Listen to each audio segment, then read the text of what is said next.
Hello, I'm Michael Richard, and thank you for joining me.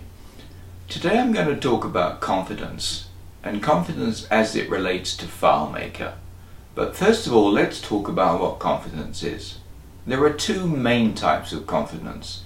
There's personal confidence, referred to as self-confidence, and I think that people are born with that, and I'm not sure how easy it would be for somebody who wasn't to achieve it. I'm sure it can be done, and I'm sure people do it all the time, but I don't know how easy it is to go from A to B. The second type of confidence is professional confidence, where you are supremely confident that you can handle anything that's thrown at you. The third type, and this is the one we often don't think about, but it's the one that's the most dangerous, and that's overconfidence. When you are overconfident professionally, you can end up in a world of trouble.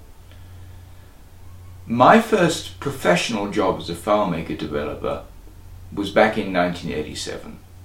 It could have been very easily my last, and if it had been, I wouldn't be sitting here today 33 years later. I'd been working with FileMaker for about 6 months. I got very familiar with it. I built a quite sophisticated order processing system for a friend of mine's sporting goods company. I got a call to go up to London to meet with executives at ITN, Independent Television News. Now, ITN was and is the equivalent, the English equivalent of CNN.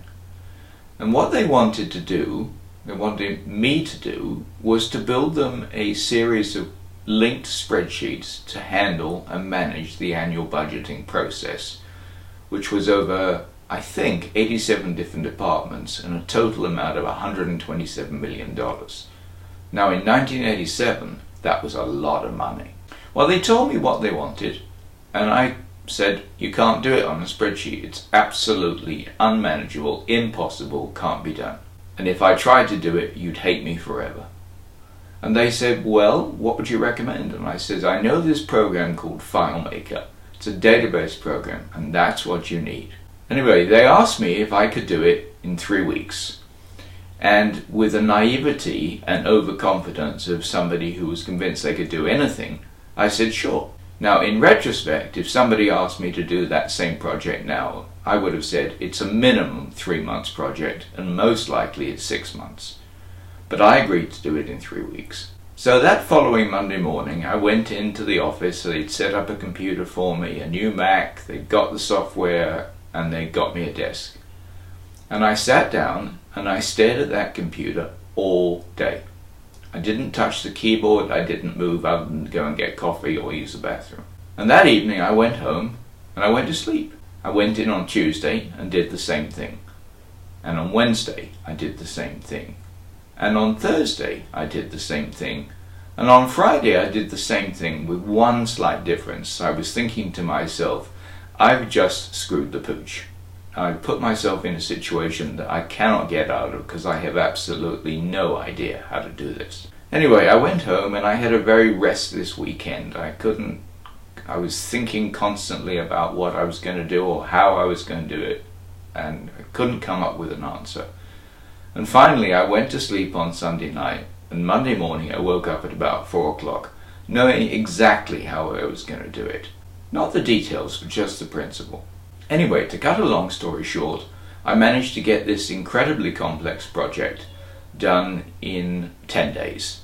3 days before the deadline, and when it went live, it did in 2 days with 2 people what had previously taken 6 weeks with 9 people to do. It was a raging success. Now, I am the first to admit that I got lucky, and it was definitely a case of professional overconfidence.